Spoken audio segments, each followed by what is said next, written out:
নমস্কার, জয় শ্রী সীতারাম, জয় শ্রী সীতারাম, জয় শ্রী সীতারাম। তো সবাই কেমন আছেন? তো আশা করি সবাই ভালো আছেন। গুরুজন ব্যক্তিদের চরণে প্রণাম জানিয়ে শুরু করছি আজকের ভিডিও।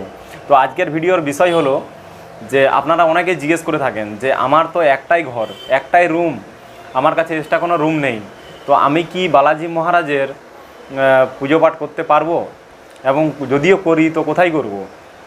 তো আমি বর্তমানে তো আমার ঘরে নেই, তো আমি বর্তমানে আমার ফ্যামিলি অন্য জায়গায় ভাড়া থাকে, আমি থাকি অন্য জায়গায়। তো বর্তমানে এখন ফ্যামিলি যেখানে থাকে ভাড়া সেখানে এসেছি। তো এখানে যে রুম, আমরা এই রুমটাই থাকি। আর এখানে আমাদের এইখানে ঘুমানো হয়, ঘুমানোর জায়গায় একটাই রুম আছে আর একটা রান্নাঘর আছে। তো আমরা এইখানেই পূজা পাঠ করি। দেখুন, আপনার মনে ভক্তি শ্রদ্ধা থাকাটাই যথেষ্ট। জরুরি নয় যে আপনার ঠাকুরের জন্য আলাদা ঘরেই করতে হবে। আলাদা ঘর যতক্ষণ না হয় ততক্ষণ না আপনি পূজা পাঠ বা ভক্তি কিছু করবেন না, এটা জরুরি নয়। আপনি যখন যেখানে থাকবেন, সীতারাম সীতারাম সীতারাম কহিও, যাহি বিধি রাখে রাম তাহি বিধি রহিও। তো প্রত্যেক দিন আপনারা পূজা পাঠ করবেন, হাতে গঙ্গা জল নিয়ে সংকল্প করবেন।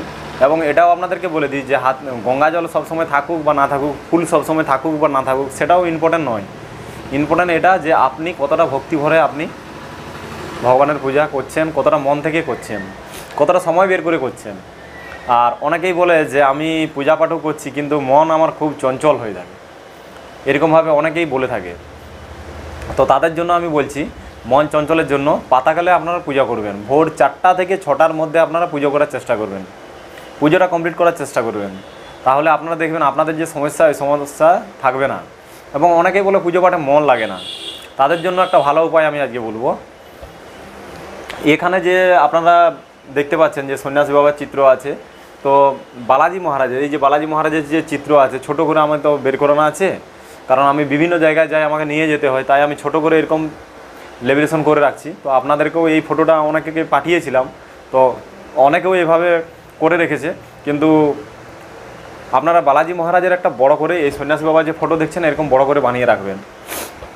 আর এই যে চৌকি একটা যে দেখতে পাচ্ছেন, চৌকি একটা নিয়ে নেবেন। এই যে কাঠের চৌকি বানানো আছে, আপনারা দেখতে পাচ্ছেন মনে হয়, তো এই কাঠের চৌকি নিয়ে নেবেন।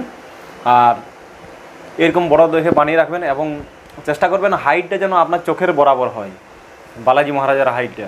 তো আপনারা বসে এইভাবে বালাজি মহারাজের দিকে দেখে এক দৃষ্টিতে দেখে করে ধ্যান করবেন। 5-10 মিনিট, আধা ঘন্টা এইভাবে করতে থাকবেন। এইভাবে বেশ কিছুদিন ধ্যান করার পরে আপনার কিন্তু পূজা পাঠে মন লাগতে থাকবে, ধীরে ধীরে মন লাগতে থাকবে। এটা একটা উপায়।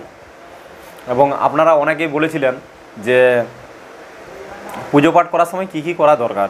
পুজো পাঠ করার সময় আপনারা হাতে জল নিয়ে সংকল্প করবেন, ধূপ তিলকচন্দন করে ধূপ দীপ দিবেন। তারপর আপনারা ফুল ইত্র যা কিছু দেওয়ার, আগের একটা ভিডিও দিয়েছি, ওই ভিডিও দেখে নেবেন। যা কিছু দেওয়ার আপনারা দিবেন।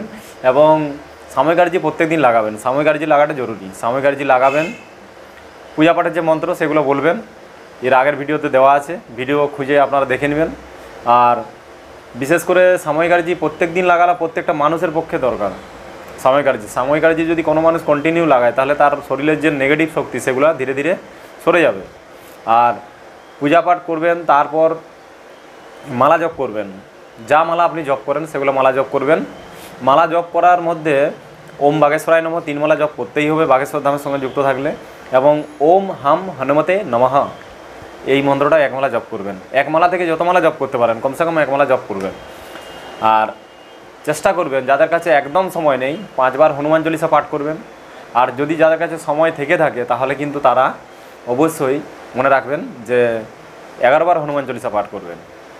হনুমান চল্লিশা পাঠ করার পরে আরতি করবেন। আরতি করার জন্য এরকম কিছু একটা আরতি দান নিয়ে নেবেন, আরতি করবেন। কর্পূর দিয়ে করে আরতি করবেন, কর্পূর। তো কর্পূর অনেকে বুঝতে পারে না, অনেক সময় লুজ কর্পূর নিয়ে থাকে। তো এই কর্পূরটা সবথেকে ভালো হয় আর কি, এরকম যে কর্পূর হয় ওটাকে নিয়ে নেবেন। কর্পূর নিয়ে করে আপনারা আরতি করবেন, তারপরে ক্ষমা প্রার্থনা চাইবেন। তো এইভাবে আপনারা পূজা পাঠ করবেন। আর ডিটেলসে আমি ভিডিও দেওয়ার মতো কোনো দিন সময় হয়ে ওঠে না, আমার এত ব্যস্ততার মধ্যে সময় হয়ে ওঠে না। আজকে আমার শরীর অ্যাকচুয়ালি বিশেষ খারাপ অবস্থায়, মানে জ্বর হয়েছিল আর কি 2 দিন ধরে। তো এই জন্য আমি আজকে কয়েকদিন ধরে আর আজকেও আপনাদেরকে ঠিকঠাক ভিডিও দিতে পারিনি। অনেকে অনেক প্রশ্ন করে এবং ফোন করে, তো যারা যারা আমার হোয়াটসঅ্যাপ নম্বর পেয়েছেন, যারা যারা আমাকে বলেছিলেন যে আপনি ধামে কবে যাবেন, যাদের কাছে হোয়াটসঅ্যাপ নম্বর আছে তো তারা আমার সঙ্গে একবার কন্ট্যাক্ট করবেন।